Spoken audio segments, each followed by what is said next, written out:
Hey guys, I'm back for 12-2. That's weird. Here we go, we'll go like this. Okay, so I'm back with 12-2. So at this point, we just calculated the earnings for an employee for their straight time and overtime and in a specific pay period. And in 12-2, we figured out, what their earnings are going to be, but whenever we are doing earnings, we are always looking at deductions, right? So there's payroll tax withholding, um, state, federal type income taxes. There's Medicare. And then if you're working for a company that gives you any types of benefits, there's the withholdings for that as well. So we're going to start off on page 351 in your textbook if you're going along. Things you need to know. I think it's super important. If you took personal finance with me, we went over this in personal finance. But the single most critical aspect of your employment and understanding what your pay is and doing any type of financial planning for yourself is filling out your W 4. Okay. And so an employer is always going to give an employee a W 4. And it's super important with this that you look at page 353 and 354 and go over that W-4 and kind of marry those two pieces together. Some of you who have jobs already and have filled out a W-4, you've done that side of things. We learned about that in personal finance. But on the payroll side of it, your W-4 determines what is getting withheld from your paycheck in terms of especially your federal income taxes. Okay, it's on a state level too, but primarily your federal income taxes. We call this a withholding allowance, okay? And what it means is you get to claim yourself as a dependent. If you have a family, you can add people on for that. And the more allowances you have on a W-4, the less money is taken out of your paycheck. Okay, so if I claim zero, I have the largest percentage of federal taxes taken out of my paycheck. Most personal finance gurus are going to tell you not to do that, unless, of course, you have another job where you don't make enough money to have a significant enough payroll deduction, but your two jobs together put you in a different tax bracket. And this is all like business and tax law type stuff that gets a little deep, but they do a pretty decent job of explaining it on pages 352 and 353. So there's a tax table in the book that are going to tell you how much money gets withheld from a paycheck during a pay period based on what someone put on that W-4 for their withholding. Okay, and then the important formulas you need to look at are on page 355 and 356, where you're going to look at how to figure out what percentage to charge for Social Security tax and Medicare tax. Okay. And yeah, so having said that, let's look at this one. And we're going to start with 12-2 right off the bat. And it says determine the federal income tax that must be withheld for each employee. Use the tax withholding tables in lesson 12-2 of your textbook. So those were, again, located on pages 353 and 354. 353 are the withholdings for a single person, and 354 is for someone who is married. There are different tax rates for people who are single and people who are married. So if you are single with no kids, you are paying the largest amount of federal income tax. If you are married with a whole bunch of kids, you are paying the least. So that's how that is determined. So you need to look at those two tables in order to determine what the withholding is. So that's what that is telling you. Calculate the amount of Social Security tax and Medicare tax that must be withheld for each person. Social Security tax is going to be 6.2% and Medicare is 1.45%. None of the employees has accumulated earnings greater than the tax base. So round dollar amounts to the nearest cent. Okay, because some of these, when you're determining Social Security and Medicare tax, you're going to get, 62.1793. So you're going to round that up, okay, to the nearest cent. So the first person we have here is John Clausen. He is married. He has withholding. He has 2 allowances. His total earnings are $1360. So what we're going to do, and this would be easier to demonstrate to you with a document camera, but basically you're going to turn to page 354 in your textbook, and you're going to look for his income range. So his earnings are $1360. So I'm going to look. It says at least, but less than in the table. So it says 1360 is quite a bit down, and he has 2 allowances, so that's 3 columns over, and that is literally $49. Okay, that is not $49. It's 50. I'm sorry. Okay, so I just made a common mistake. A lot of you will. The range is 1340 to 1360, and then 1360 to 1380. So we have to start on the next line. So it's $52. Okay, so I'm gonna type in 52. I'm gonna tab over. Now I have to figure out Social Security tax withholding. So I'm gonna get my phone and I'm gonna open my calculator, and I have too many apps open, so that's confusing. Okay, where is my calculator? Okay, so it's 1360 is his pay, and to figure out Social Security, we're at 6.2%.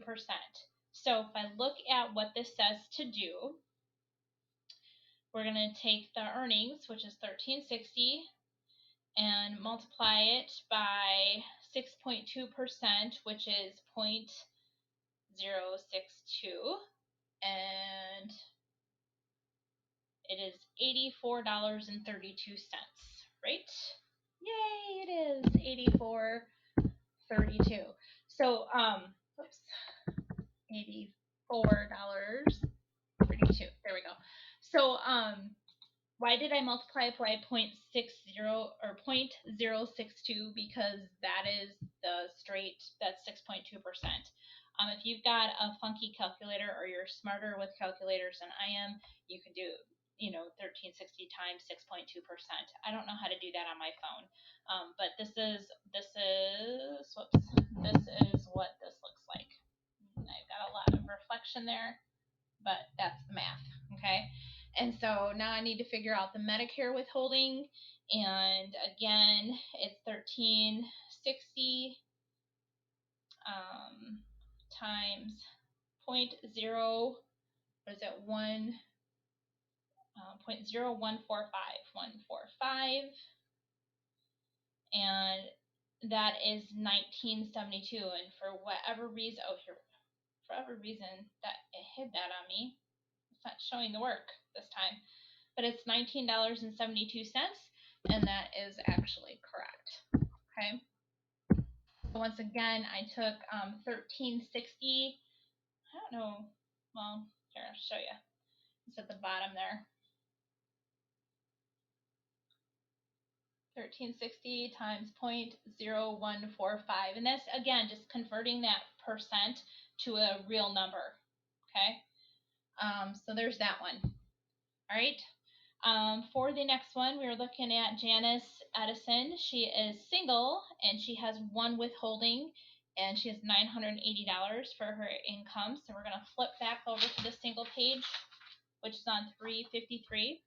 We are going to look at $980, and she has 1 withholding, and that should be $79, which we're going to put in for her federal income tax. Okay, 79. And we're going to take 980. I'll go ahead and clear that out. So 980 times 0.062, and that is $60.76. And again, I apologize for the glare. Okay, so that's $60.76.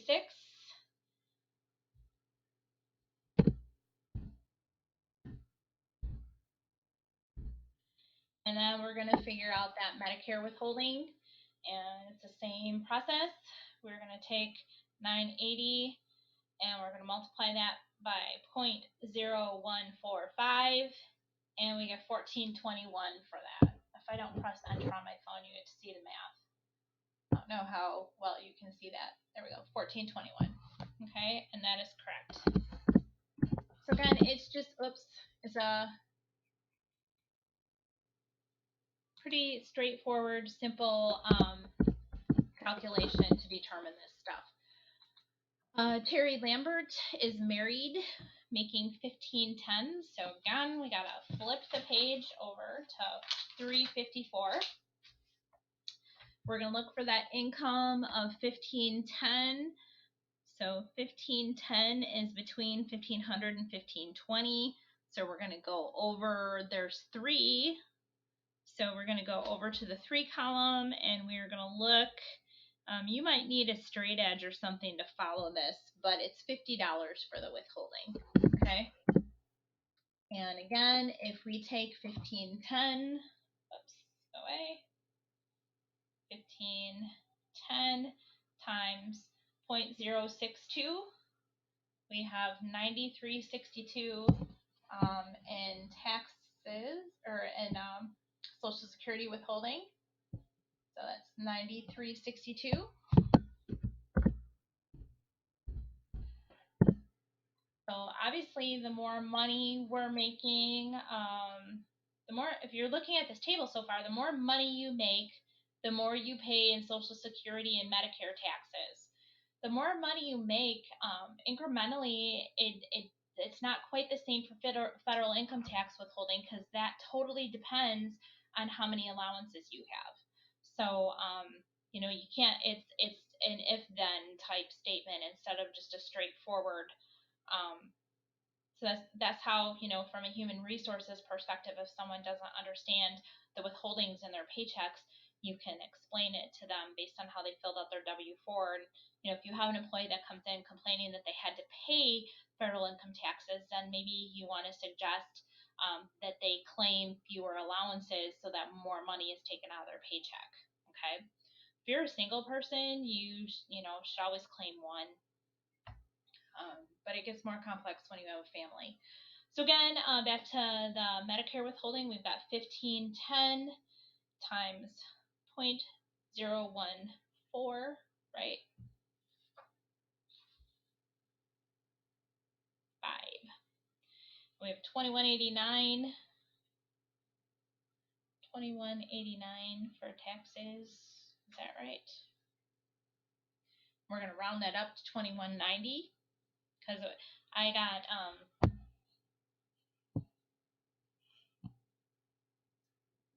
21,895. So again, we're going to round that up. So it's 2190. Okay. And then last but not least, we have Anthony Simpson. Anthony makes $1125. He's single, but he's claiming 2 allowances. Okay. So gotta go back to that single page.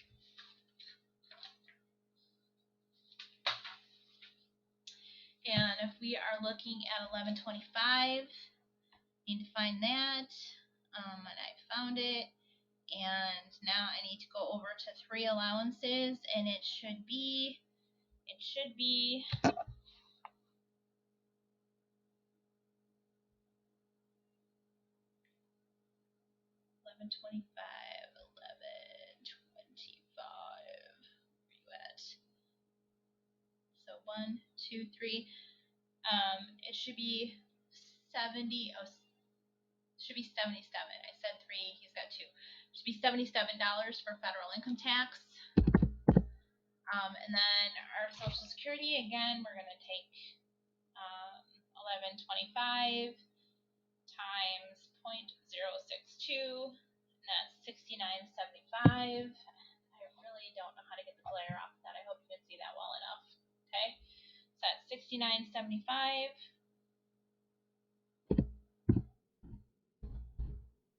And then our Medicare withholding is 1125. Oops. 1125.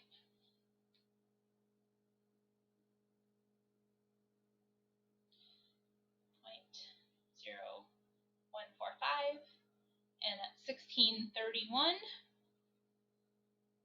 Again, we're rounding those numbers up, so it's 1631. And that is all there is to this work together. It's for just some simple math calculations and looking something up on a table. Okay, so hopefully that was pretty easy for you. And apparently I did well enough because it did not even show me that I did anything wrong. So go ahead and move on to that on your own problem.